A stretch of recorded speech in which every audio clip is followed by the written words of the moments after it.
ধরনের সমালোচনা দিয়ে সফলতাকে আটকানোর জন্য তারা বিভ্রান্ত তৈরি করে। এরা কারা? এরা মূলত যেদিকে বৃষ্টি পড়ে সেদিকে ছাতা ধরে। সকালবেলা এদেরকে দেখা যাবে কাকের ভূমিকায়, আবার রাত্রিবেলারা হয়ে যায় উর্বশী সুন্দরী ময়ূর পাখির মতো হয়ে যায়, কাক ময়ূর হয়ে যায়।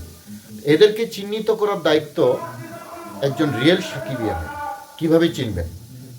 দেখবেন এর একটা হিউমার ছড়িয়ে তাদের ইউটিউব চ্যানেল এবং ফেসবুক পেজের জন্য কন্টেন্ট তৈরি করে, এবং এটাকে কিভাবে ভাইরাল করা যায় সে টপিকগুলো তারা জানে।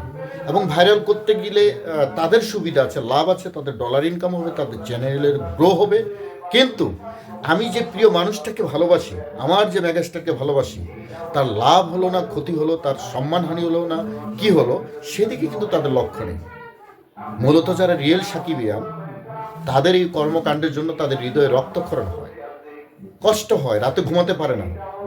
যেমন আমি দেখেছি আমার দীর্ঘ অভিজ্ঞতার মধ্য দিয়ে, বিজয় গায়নের সঙ্গে আমি অনেক রাত্রি যাপন করেছি, পথ চলেছি, দিন চলেছি, কথা বলেছি। আমি 24 ঘন্টায় তাকে অবজারভেশন করেছি।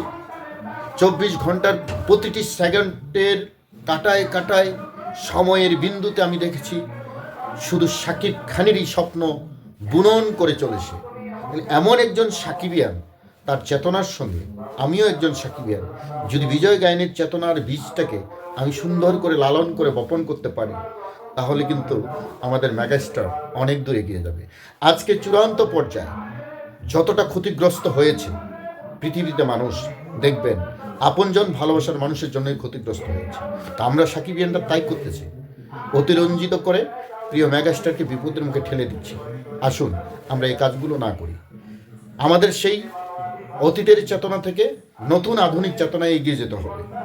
আমরা কি সেই শাকিব খানকে চাই 90 দশক, একবিংশ দশকে মাসে 4-5টা সিনেমা রিলিজ হতো, যেগুলোর মান ভালো ছিল না, যেন তেন একটা সিনেমা রিলিজ হয়ে যেত, আমরা ওই যে সিঙ্গেল স্ক্রিনে গিয়ে পারাপারি করে দেখে আসতাম, একবার শেষ, মানে বাংলাদেশি গণ্ডির ভিতরে থাকতো, বাইরে যেত না।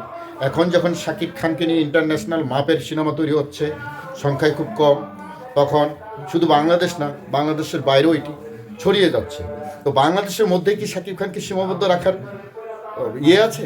না, তাকে ইন্টারন্যাশনালভাবে এগিয়ে যেতে হবে। আমরা তাকে চাই বিশ্বমানের একজন সিনেমা নায়ক হিসেবে। যেমন বলিউড, হলিউড, বড় বড় যে ইন্ডাস্ট্রিগুলো আছে, বড় বড় স্টাররা রয়েছেন, তারা যেমন পৃথিবী দাবিয়ে বেড়াচ্ছে, আমরাও চাই আমাদের মেগাস্টার, আমরা তাকে মেগাস্টার হিসেবে ঘোষণা করছি। কিন্তু আমরা আরও অনেক সাকিবিয়ানরাই চাই যে তিনি গ্লোবাল মেগাস্টার হিসেবে স্বীকৃতি পান। তিনি কিন্তু আমাদের শাহরুখ খান, তিনি কিন্তু আমাদের আমির খান, তিনি কিন্তু আমাদের সালমান খান, আমাদের শাকিব খান। ইয়েস, আমরা গোটা বিশ্বে গর্ব করে অহংকার করে যেন বলতে পারি আমাদের শাকিব খান। তাহলে তার কী করতে হবে? অন্যকে সম্মান দিলে সম্মান পাওয়া যায়। বন্ধুরা, আপনি কাউকে সম্মান দেবেন না, আপনাকে কেউ সম্মান করবে না। তাই ভিন্ন দেশের কোনো তারকাকে, ভিন্ন দেশের কোনো মানুষকে শাকিব খানের নাম জড়িয়ে কাউকে গালাগালি করে, ছোট করে আপনি আপনার মেগাস্টারকে বিশ্ব দরবারে প্রতিষ্ঠিত করতে পারবেন না।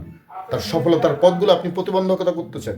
আসুন আমরা অন্যকেও সম্মান দিতে শিখি, আমার মেগাস্টারের জন্য বিশ্বজুড়ে একটা সম্মানের জায়গা তৈরি করি।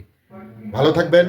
সাথে আছি আমি, আবুল হোসেন তুফান, সাথে রয়েছে আমাদের ছোট বোন ফারজানা, সাথে রয়েছে আমাদের লিটন ভাই অনেক, বিজয় গায়ন।